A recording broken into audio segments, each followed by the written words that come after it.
ভারতের আহমেদাবাদে 242 আরোহী সহ বিমান বিধ্বস্ত, একজন ছাড়া কেউই বেঁচে নেই। নরেন্দ্র মোদীকে ডক্টর ইউনূসের শোক বার্তা। ব্রিটেনের রাজার সঙ্গে প্রধান উপদেষ্টার সাক্ষাৎ, হারমোনি অ্যাওয়ার্ড গ্রহণ, তারেক রহমানের সাথে বৈঠক কাল। বর্তমান বাস্তবতা অত্যন্ত গুরুত্বপূর্ণ বললেন রিজভী।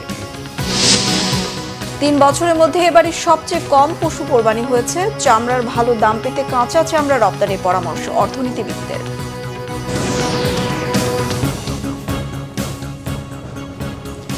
দেখছিলেন ক্রাউন সিমেন্ট সংবাদ শিরোনাম। ভারতের আহমেদাবাদে ভয়াবহ বিমান বিধ্বস্ত হয়ে প্রাণ হারালেন হতভাগ্য 241 আরোহী। জীবিত উদ্ধার হয়েছেন 40 বছর বয়সী একজন। একই সাথে আহমেদাবাদের মেডিকেল হোস্টেলে যে ভবনগুলোর উপর বিমানটি বিধ্বস্ত হয়েছে সেখানেও বেশ কয়েকজন হতাহত হয়েছে। পুড়ে ছাই হয়ে গেছে ভবনগুলো। বিধ্বস্তের পরপরই বিমানটিতে আগুন ধরে যাওয়ায় নিহতদের বেশিরভাগেরই পরিচয় শনাক্ত করা যায়নি। এত বড় বিমান দুর্ঘটনায় স্তম্ভিত, শোকে আচ্ছন্ন গোটা ভারত। এই দুর্ঘটনার পর আবারও প্রশ্ন উঠেছে বোয়িংয়ের নিরাপত্তা নিয়ে। বিস্তারিত শহীদ আরাফাতের ডেস্ক রিপোর্টে। বিধ্বস্ত হওয়ার ঠিক আগ মুহূর্তেও আজ করা কঠিন ছিল ইতিহাসের কতটা ভয়াবহ দুর্ঘটনার সাক্ষী হতে যাচ্ছে ভারত। স্বাভাবিক গতিতেই যাচ্ছে বিমানটি। প্রথমে এমনটা মনে হলেও পর মুহূর্তেই আহমেদাবাদের 4টি ভবনের ওপর আছড়ে পড়ে বোয়িংয়ের 787-8 ড্রিমলাইনার যাত্রীবাহী বিমানটি। সাথে সাথেই আগুন ধরে যায় তাতে। কালো ধোঁয়ায় ঢেকে যায় চারপাশ। সবচেয়ে ভয়ঙ্কর বিষয়, দুর্ঘটনায় শুধু বিমানটিই নয়, আগুন ধরেছিল যে ভবনগুলোর উপর বিমানটি আছড়ে পড়ে। পুড়ে ছাই হয়ে গেছে সে ভবনগুলো। শুধু তাই নয়, ছাই হয়ে গেছে আশেপাশের যানবাহনগুলো। ভারত সরকার জানিয়েছে বিমানটি আহমেদাবাদের যে 4টি ভবনের উপর আছড়ে পড়ে তার সবগুলোই একটি মেডিকেল কলেজের হোস্টেল। সেখানে MBBS শিক্ষার্থী থাকত। ফলে ভয়াবহ এই দুর্ঘটনায় কেবল বিমানের হতভাগ্য 242 আরোহী নয়, দুর্ভাগ্যক্রমে হতাহত হয়েছে ওই 4টি ভবনের অধিবাসীরাও। সৌভাগ্যক্রমে বিমান দুর্ঘটনায় বেঁচে গেছেন 40 বছর বয়সী বিশ্বাস কুমার রমেশ। আহমেদাবাদে এয়ার ইন্ডিয়া দুর্ঘটনায় একমাত্র নিশ্চিত জীবিত তিনি। শেষ খবর পাওয়া পর্যন্ত এতে 5 মেডিকেল শিক্ষার্থীর মৃত্যু হয়েছে। বিমানটি বিধ্বস্ত হওয়ার সময় হোস্টেলের ভেতরে 60 জন ইন্টার্ন চিকিৎসক ছিলেন। সে সময় মেডিকেল শিক্ষার্থীরা দুপুরের খাবার খাচ্ছিলেন। ভয়াবহ এই দুর্ঘটনার পর প্রশ্ন উঠেছে, কিভাবে এই দুর্ঘটনা ঘটল? এটি কি পাইলটের ভুলে নাকি বিমানেই কোনো ত্রুটি ছিল?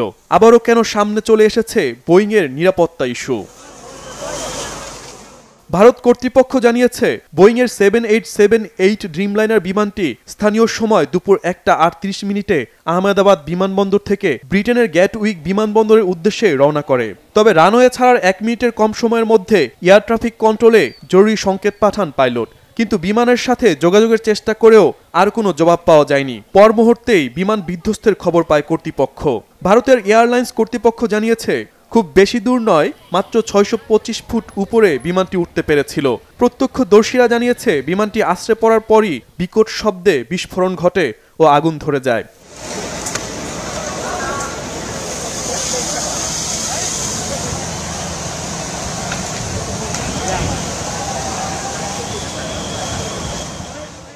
দক্ষ পাইলট থাকার পরও কেন এত বড় দুর্ঘটনা? ভারতের বেসামরিক বিমান পরিবহন নিয়ন্ত্রক সংস্থা জানিয়েছে বিমানের পাইলট ছিলেন ক্যাপ্টেন সবরওয়াল, যার বিমান ওড়ানোর অভিজ্ঞতা ছিল 8200 ঘন্টা। আর সহ পাইলট ছিলেন ক্লাইভ কুন্দর, যার বিমান চালানোর অভিজ্ঞতা ছিল 1100 ঘন্টা। তা সত্ত্বেও আকস্মিক এত বড় দুর্ঘটনা এড়ানো যায়নি কেন? এভিয়েশন বিশেষজ্ঞরা বলছেন পাইলটের ভুল, বিমানের ত্রুটি বা পরিবেশগত কারণেও এই দুর্ঘটনা ঘটে থাকতে পারে। তদন্ত শেষ করার আগ পর্যন্ত সঠিকভাবে কিছু বলা সম্ভব নয় বলে মনে করছেন তিনি। দুর্ঘটনার অনেক কারণ থাকতে পারে। এটি পাইলটের ভুল বা বিমান সংস্থার ভুল হতে পারে। প্রকৃত বিমানেরই সমস্যা থাকতে পারে। এটি পরিবেশগত কারণেও হতে পারে। এটি বাতাসের কারণেও এমন পরিস্থিতি হতে পারে। তাই অনেক সমস্যা রয়েছে যা দুর্ঘটনার পেছনে দায়ী। তবে সঠিক তথ্য পাওয়া যাবে তদন্তের পরেই।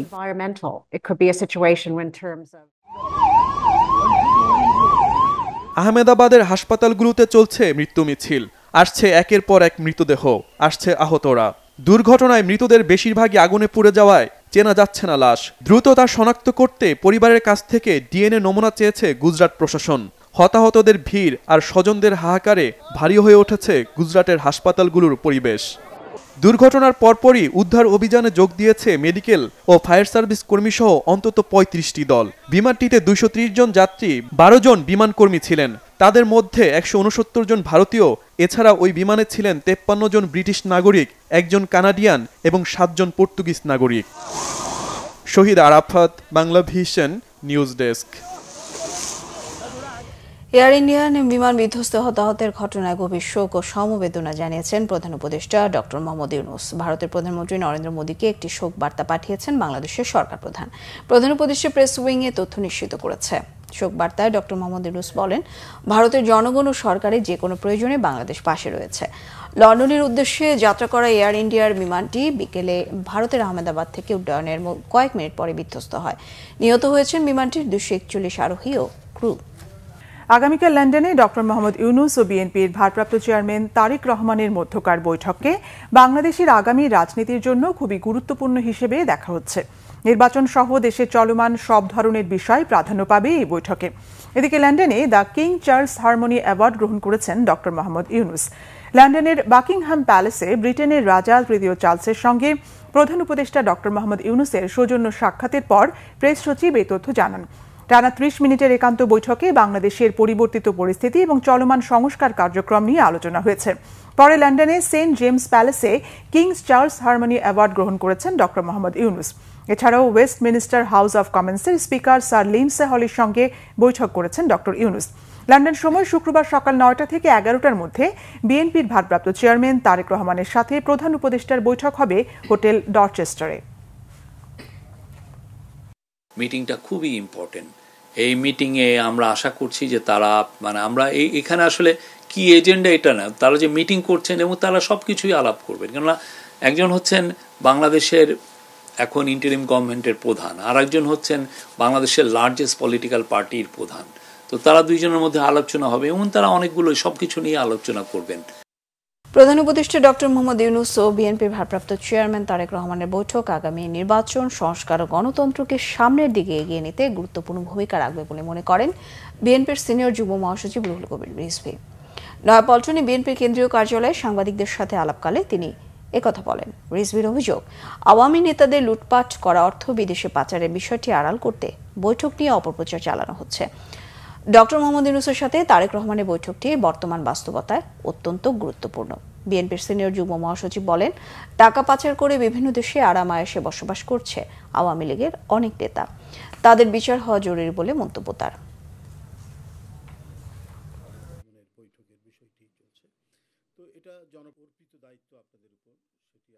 আমাদের সামনের নির্বাচন, সংস্কার এবং এই দেশকে অনধিকাল পর্যন্ত একটি গণতান্ত্রিক বিধি ব্যবস্থায় এগিয়ে নিয়ে যাওয়ার জন্যই আগামীকালকের বৈঠকটি হবে অতীব গুরুত্বপূর্ণ। অন্তর্বর্তী সরকারের প্রধান উপদেষ্টা ডক্টর মোহাম্মদ ইউনূসের সাথে বিএনপির ভারপ্রাপ্ত চেয়ারম্যানের শুক্রবারের বৈঠক সরকারের সাথে রাজনৈতিক দলগুলোর দূরত্ব কমাতে বিশেষ ভূমিকা রাখবে বলে বিশ্বাস রাজনৈতিক নেতাদের। তাদের বৈঠকে নির্বাচন, সংস্কার ও বিচারের বিষয়ে একটি সুনির্দিষ্ট রোড ম্যাপ পাওয়া যাবে বলে মনে করেন তারা। তবে বৈঠক ফলপ্রসূ না হলে দেশের রাজনৈতিক বাতাসে একটি বড় ধরনের অস্বস্তি তৈরি হবে বলেও আশঙ্কা তাদের। আহমেদ সরারের রিপোর্টে বিস্তারিত। ছাত্র জনতার গণ অভ্যুত্থানে 5 আগস্ট সরকার পরিবর্তনের পর সর্বসম্মতিতে 8 আগস্ট বাংলাদেশের অন্তর্বর্তী সরকারের প্রধান উপদেষ্টার দায়িত্ব নেন নোবেলজয়ী একমাত্র বাংলাদেশি ডক্টর মোহাম্মদ ইউনূস। এরপর ভবিষ্যৎ বাংলাদেশ গড়ার লক্ষ্যে সংস্কার, নির্বাচন ও আওয়ামী লীগের বিচার নিয়ে শুরু হয় সরকারের সাথে রাজনৈতিক দলগুলোর আলোচনা। এর মধ্যে নির্বাচন ও সংস্কার নিয়ে অন্তর্বর্তী সরকারের সাথে কিছুটা দূরত্ব তৈরি হয় বিএনপি ও সমমনা দলগুলোর সাথে, বিশেষ করে নির্বাচনের তারিখ নিয়ে। নির্বাচন ডিসেম্বরের পরে যাওয়ার মতো একটিও কারণ উল্লেখ করার মতো নেই। এমন প্রেক্ষাপটে শুক্রবারে লন্ডনের বৈঠক নিয়ে আগ্রহ আছে জনগণ ও রাজনৈতিক দলগুলোর। প্রধানত মিটিংটা সরকার প্রধানের আগ্রহে সভাটা হচ্ছে, সেই জায়গা থেকে নিশ্চয়ই বিএনপির অ্যাক্টিং চেয়ারপারসন সাথে তার যখন 1-to-1 কথা হবে তখন নিশ্চয়ই তিনি বেশ কিছু বিষয় হয়তো অফার করবেন আমার ধারণা। মানে সংস্কারের ব্যাপারে, বিচারের ব্যাপারে, নির্বাচন সহ সামগ্রিক গণতান্ত্রিক উত্তরণের প্রশ্নে হয়তো আলাপ আলোচনা হবে। যেহেতু নির্দিষ্ট কোনো এজেন্ডা নাই, ফলে যে কোনো বিষয় তো হয়তো আলোচনার সুযোগ আছে। আর যেহেতু প্রায় 2 ঘন্টার সময়, তো একটা মন খুলে প্রাণ খুলে আলাপ আলোচনার জন্য এটা অনেক লম্বা সময়। সে অর্থে সেদিকটা আমি মনে করি আলোচনার মধ্য দিয়ে এটা অনেকটা নির্ভর করে সরকার প্রধানের রাজনৈতিক সিদ্ধান্তের উপরে। তাদের পলিটিক্যাল উইলের উপরে। তিনি যদি বিএনপি বা বিরোধী দলকে আস্থায় নিতে চান, আমি মনে করি তাহলে তিনি কীভাবে সমাধান হতে পারে নির্বাচনের সম্ভাব্য তফসিল নিয়ে যেটা সন্দেহ অবিশ্বাস তৈরি হয়েছে, এটা কাটিয়ে উঠবার ক্ষেত্রে আমার ধারণা যে সেখানে আলাপ আলোচনা হবে। স্টেলমেটটা বেরিয়ে আসার ক্ষেত্রে আগামীকাল মিটিংটা একটা বড় বার্তা হিসেবে এটা আসতে পারে। যোগাযোগহীনতা, সমঝোতার অভাব কিংবা বোঝাপড়ার ঘাটতি আছে, এগুলি আসলে দূর করার ক্ষেত্রে অন্তর্বর্তী সরকার একটা গঠনমূলক ভূমিকা পালন করবে এবং তারা এগুলিকে দূরত্ব কমায় আনার চেষ্টা করবে। সেই ক্ষেত্রে অন্তর্বর্তী সরকারের যে প্রধান জনাব ইউনূস সাহেব গত 6 তারিখে যে বক্তব্য রেখেছেন, জাতির উদ্দেশ্যে যে ভাষণ দিয়েছেন, সেটাতে আমরা আসলে উদ্বিগ্ন হয়েছি। জনগণের আকাঙ্ক্ষা বাস্তবায়ন করার জন্য উভয় পক্ষ আসলে সম্মত হয়, তাহলে এটা জনগণের বিজয়ের পথকে উন্মুক্ত করবে। অতএব এটা খুবই গুরুত্বপূর্ণ মিটিং। বৈঠকের ইতিবাচক ফলাফল দেশের রাজনীতিতে স্বস্তির বাতাস এনে দেবে মনে করেন রাজনৈতিক নেতারা। আগামীকালকের বৈঠক একটা গুরুত্বপূর্ণ সুযোগ সরকারের দিক থেকেও আছে, বিএনপির দিক থেকেও আছে। এই সুযোগটা কোনো তরফ থেকেই এই সুযোগটা যাতে নষ্ট না হয়, এটা খুব যত্ন দিয়ে আমি মনে করি একেবারে পেশাদার দক্ষতা নিয়ে একটা জাতীয় কর্তব্য হিসাবে মানুষ যে গণতান্ত্রিক উত্তরণ দেখতে চায় এবারকার অভ্যুত্থানের ভেতর দিয়ে, সুতরাং সেরকম একটা ইতিবাচক ফলাফল দেখব। সেজন্য কিন্তু প্রধান স্টেক কিন্তু সরকারের। দুইটা পক্ষের মধ্যে যেহেতু দূরত্ব তৈরি হচ্ছে, এটা যে বসা যায় এবং বসে যে আসলে এটা সমাধান করা যায়, সেই ক্ষেত্রে আমরা মনে করব যে প্রথম আলোচনায় মানে পুরোপুরি ফল না আসলেও এটাকে আমরা ইতিবাচক ভাবেই দেখব। এটা অন্তত আলোচনার পথকে উন্মুক্ত করবে। দেশের জন্য ডক্টর ইউনূসের অন্তর্বর্তী সরকারকে যেমন প্রয়োজন, তেমনি সেফ এক্সিটের জন্য অন্তর্বর্তী সরকারের রাজনৈতিক দলগুলোকে আস্থায় আনাও জরুরি বলে মনে করেন এই দুই নেতা। প্রশ্নবিদ্ধ না হয়, যাতে আবার বিচার আচারের সম্মুখীন না হতে হয়। আহমেদ সরওয়ার, বাংলা ভিশন, ঢাকা। স্বরাষ্ট্র উপদেষ্টা মোহাম্মদ জাহাঙ্গীর আলম চৌধুরী বলেছেন, বিএনপির ভারপ্রাপ্ত চেয়ারম্যান তারেক রহমানের দেশে ফেরার ক্ষেত্রে কোনো বাধা নেই, তিনি যে কোনো সময় ফিরতে পারেন। গাজীপুরের সালনা হাইওয়ে থানা ও ব্যারাক পরিদর্শন করে সাংবাদিকদের প্রশ্নের জবাবে তিনি কথা বলেন। স্বরাষ্ট্র উপদেষ্টা বলেন, বাংলাদেশের নাগরিক হিসেবে তারেক রহমান যখন চাইবেন তখনই দেশে ফিরতে পারবেন। পুশিন নিয়ে উপদেষ্টা বলেন, ভারত থেকে যাদের পুশিন করা হচ্ছে তারা প্রপার চ্যানেলে আসছে না। ভারতে থাকা বাংলাদেশিদের অবশ্যই বাংলাদেশ নেবে, কিন্তু নিয়ম না মেনে ভারত তাদেরকে জঙ্গলে রাস্তায় ফেলে যাচ্ছে, যা অমানবিক। স্বরাষ্ট্র উপদেষ্টা কোভিড মহামারী ঠেকাতে বিমানবন্দর সহ বিভিন্ন স্থানে সচেতনতা বাড়াতে উদ্যোগ নেওয়া হয়েছে বলেও জানান। ওনার তো দেশে ফেরার তো কোনো অসুবিধা নেই, উনি যে কোনো সময় ইচ্ছা, উনি বাংলাদেশের নাগরিক, যে কোনো সময় ইচ্ছা উনি দেশে ফিরবেন। ওনারা যেই সময় উনি যেই সময় উনি মনে করবেন উনি সেই সময় দেশে ফিরবেন। আমরা এই ব্যাপারে ফরেন মিনিস্ট্রিতে লিখছি, আমাদের বাংলাদেশি নাগরিক যদি ওই অগদেশে থাকে আমরা অবশ্যই নিব, কিন্তু তারা একটা প্রপার চ্যানেলে আসতে হবে। নিয়ম হইল প্রপার চ্যানেলে। ওনারা করে নাকি এটা ফলো না করে এই জঙ্গলে রাস্তা দেখি দেখায় না, ওই সব জায়গায় গিয়ে করে, এটা একটু অমানবিক। এই যেগুলো আমরা কিন্তু এটা শুধু আমাদের না, আমাদের যে অ্যাম্বাসেডার আছে, হাই কমিশনার আছে দিল্লি, তাকেও এটা বলা হয়েছে। ঈদের ছুটি প্রায় শেষ হয়ে এসেছে। স্বজনদের সাথে ঈদ উদযাপন শেষে জীবিকার তাগিদে দেশের বিভিন্ন প্রান্ত থেকে রাজধানী ঢাকায় ফিরতে শুরু করেছে মানুষ। তারা বলছেন, স্বস্তিতে ফেরার জন্যই একটু আগে ভাগে চলে এসেছেন তারা। নাবিল জাহাঙ্গীরের রিপোর্ট। ঈদুল আজহার টানা 10 দিনের ছুটি শেষ হচ্ছে শনিবার। ছুটি শেষ না হতেই যানজট এড়াতে কর্মজীবীরা ফিরতে শুরু করেছেন রাজধানী ঢাকায়। বৃহস্পতিবার রাজধানীর কমলাপুর রেলওয়ে স্টেশনে ঢাকায় ফেরা যাত্রীদের ভিড় চোখে পড়ার মতো। একটু স্বস্তির যাত্রার জন্য অনেকেই ছুটি শেষ হওয়ার আগেই ঢাকায় ফিরেছেন। আগে বনলতা আসতে মোটামুটি 1টা বাজতো, 1টা পার হয়ে যেত। ওই জায়গাতে 12টা বাজে না, 12টার আগে বসলাম, মোটামুটি 11:50 এখানে স্টেশনে ফিরছে। আমার মেয়ে বুয়েটে পড়ে, তার বান্ধবী সহ তাদের পৌঁছায় দিতে আসছি। ঈদের ছুটি শেষ হয়ে গেছে, আমাকে আমি শনিবার থেকে তাদের ক্লাস। আগের বছর থেকে অনেক ভালো, এবং যদি বলি প্রত্যেকবারের থেকে অনেক সেফ আর টাইমলি। এদিকে বাসে করে দেশের বিভিন্ন জেলা থেকে ঢাকায় আসা যাত্রীরা বলছেন, ফেরার পথে পড়তে হয়নি যানজট কিংবা অতিরিক্ত দামে টিকিট কেনার ঝামেলায়। না না, ভাড়া ঠিক আছে। জামালপুরে গেছিলাম, বোনের বাড়িতে বেড়াতে গেছিলাম আর কি। এখান থেকে ঈদের ছুটি শেষ করে এখন আবার কর্মস্থলে চলে আসছে। টাঙ্গাইল থেকে। টাঙ্গাইলে কেন গিয়েছিলে? দাদুর বাড়ি। ঈদের ছুটিতে গিয়েছিলে? জি। টাঙ্গাইল গেছিলাম শ্বশুর বাড়িতে, শ্বশুর বাড়ি থেকে আসছি। অনেক লোক ঢাকাতে আসতে আসে দেশে থেকে, কোনো যানজট নাই রাস্তায়। তবে করোনা ভাইরাসের সংক্রমণ এড়াতে স্বাস্থ্যবিধি অনুযায়ী মাস্ক পরার নির্দেশনা থাকলেও তা মানছেন না অধিকাংশ মানুষ। নাবিল জাহাঙ্গীর, বাংলা ভিশন, ঢাকা। ফ্রান্সের পর্যটন নগরী নিয়ে চলছে 5 দিনব্যাপী জাতিসংঘের তৃতীয় আন্তর্জাতিক সমুদ্র সম্মেলন। সমুদ্র সম্পদ ও মাছ সুরক্ষায় উপকূলীয় দেশগুলোর মধ্যে একটি সমঝোতা স্মারক স্বাক্ষরের তাগিদ সমুদ্র বিজ্ঞানীদের। প্লাস্টিকের দূষণ বন্ধ করতে না পারলে সমুদ্রের মৎস্য সম্পদ ও জীববৈচিত্র্য হুমকির মুখে পড়বে বলে আশঙ্কা করা হচ্ছে। ফ্রান্স থেকে আরও জানাচ্ছেন ওবায়দুল্লাহ মামুন, ছবি তুলেছেন আমানুল্লাহ ওয়ালস। ফ্রান্স ও কোস্টারিকার যৌথ উদ্যোগে তৃতীয় জাতিসংঘ সমুদ্র সম্মেলন চলছে ফ্রান্সের পর্যটন নগরী খ্যাত নিস শহরে। জাতিসংঘ মহাসচিবের সভাপতিত্বে 200 দেশের প্রতিনিধিরা এ সম্মেলনে অংশ নিচ্ছেন। এবারের সম্মেলনে সমুদ্র বিজ্ঞানী, বিভিন্ন দেশের সরকার প্রধান, বেসরকারি সংস্থা, শিক্ষা প্রতিষ্ঠান অংশ নিয়েছে। উদ্বোধনী অনুষ্ঠানে জাতিসংঘের মহাসচিব অ্যান্তোনিও গুতেরেস বলেন, সমুদ্র মানবজাতির অভিন্ন সম্পদ। সমুদ্র সম্পদ রক্ষায় বিভিন্ন দেশকে বরাদ্দ বাড়ানোর আহ্বানও জানান তিনি। বলেন, রাষ্ট্র ও সরকার প্রধানদের এমন একটি চুক্তিতে আসা উচিত যাতে আন্তর্জাতিক জলসীমায় সুরক্ষিত এলাকা তৈরি করা যায়। Une mer que depuis des millénaires est source de vie et qui nous rappelle notre profonde dépendance à l'égard de l'océan. L'océan produit la moitié de l'oxygène que nous respirons. Il nourrit 3 milliards de personnes et fait vivre 600 millions d'autres. সম্মেলনের চতুর্থ দিন বিভিন্ন দেশ থেকে আগত প্রতিনিধিরা বলেন, জলবায়ু পরিবর্তন, প্লাস্টিক দূষণ, অতিরিক্ত মাছ আহরণে সাগরের জীববৈচিত্র্য হুমকির মুখে। সমুদ্র রক্ষায় আন্তর্জাতিক সম্প্রদায়কে এগিয়ে আসার আহ্বান পরিবেশ বিজ্ঞানীদের। 5 দিনব্যাপী এবারের সম্মেলনে 10টি পূর্ণাঙ্গ অধিবেশনের সংশ্লিষ্ট বিশেষজ্ঞরা মতামত তুলে ধরেছেন। জলবায়ু পরিবর্তন ও জীববৈচিত্র্যের কারণে সমুদ্রে দিনকে দিন মাছ এবং সম্পদের পরিমাণ কমে যাচ্ছে। এই সমস্যা থেকে উত্তরণের জন্য সংশ্লিষ্ট দেশগুলিকে তহবিল বাড়ানোর পাশাপাশি উপকূলবর্তী দেশগুলির মাঝে একটি সমঝোতা স্মারক চুক্তির কথা বলছেন তৃতীয় আন্তর্জাতিক এই সমুদ্র কনফারেন্সে অংশ নেওয়া সমুদ্র বিজ্ঞানীরা।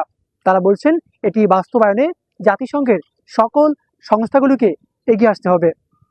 ফ্রান্সের নিচ থেকে ওবায়দুল্লাহ মামুন, বাংলা ভিশন। ঈদুল আজহায় এবছর দেশে 91 লাখের বেশি পশু কোরবানি হয়েছে, যা গত বছরের চেয়ে 13 লাখ কম।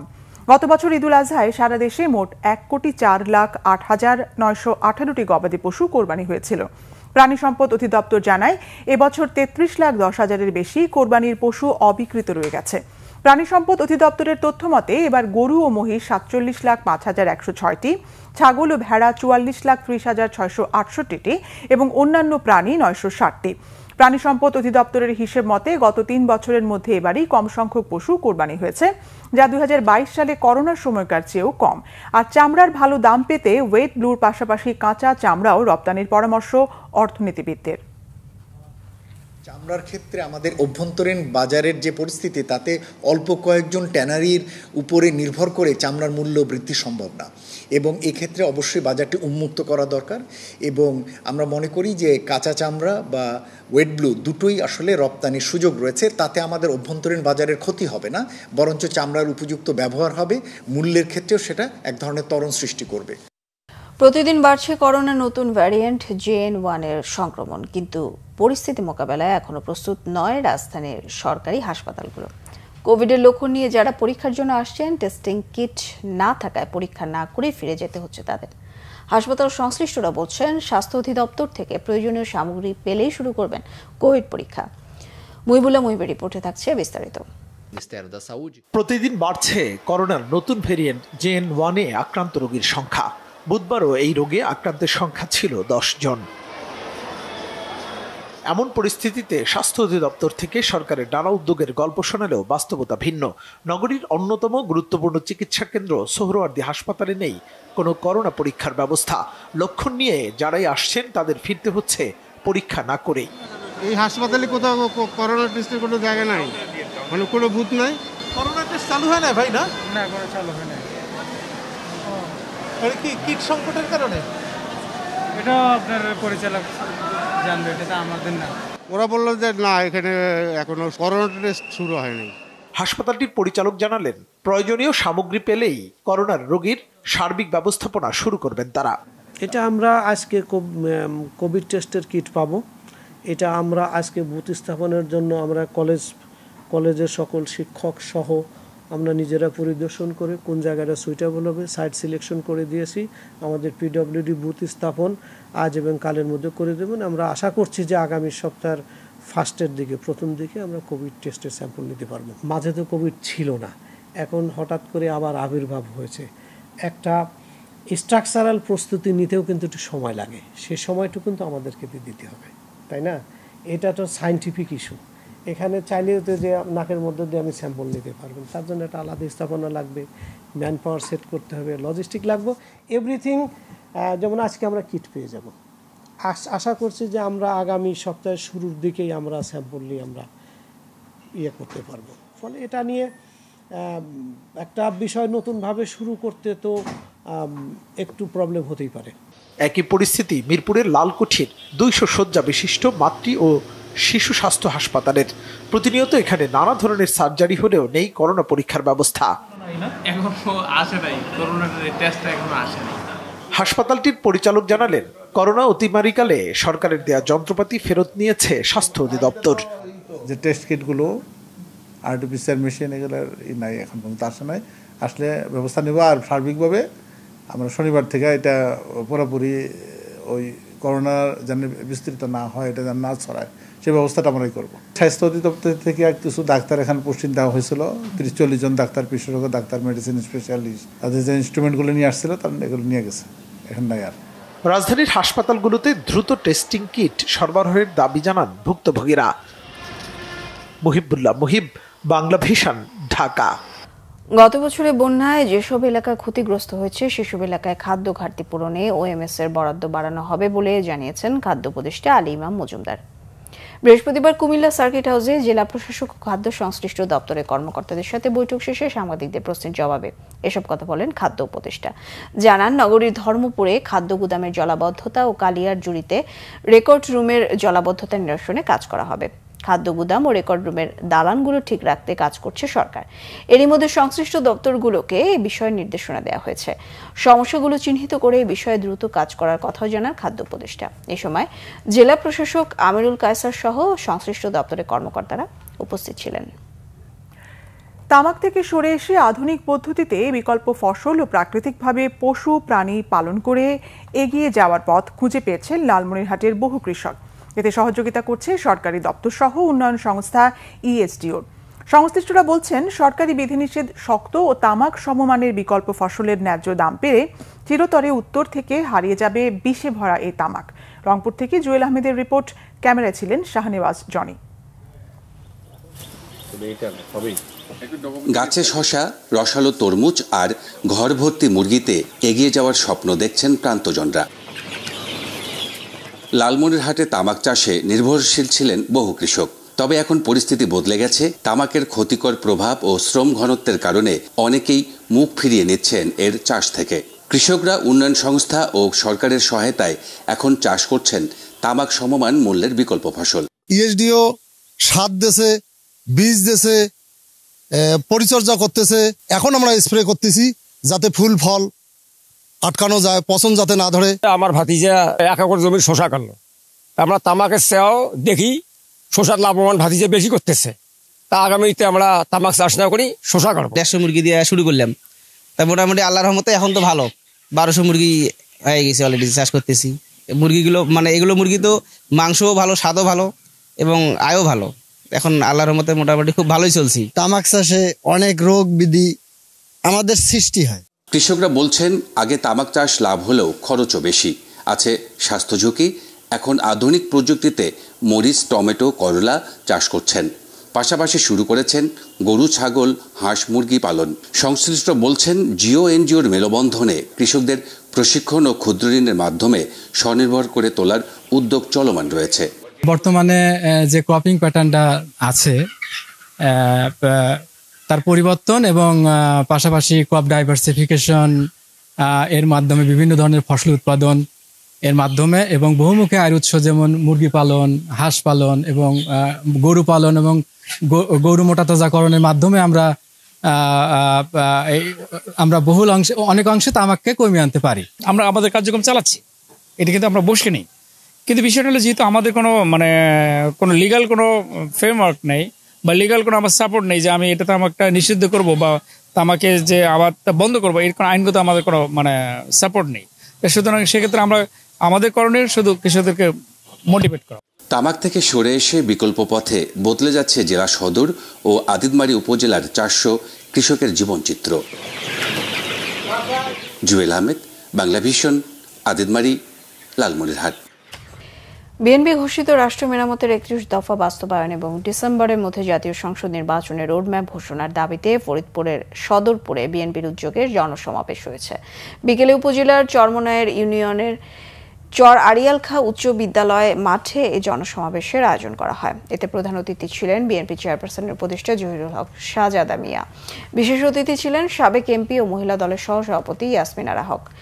এ সময় শাহজাদা মিয়া বলেন, বিএনপি কখনো জনগণের মতামতের বাইরে যায় না, এই জন্যই ডিসেম্বরের মধ্যে নির্বাচনের তারিখ ঘোষণার দাবি জানিয়েছে বিএনপি। এই ছিল এখনকার মতো। পরের সংবাদ রাত 1টায় দেখার আমন্ত্রণ রইল। এতক্ষণ সঙ্গে থাকায় ধন্যবাদ। শুভরাত্রি।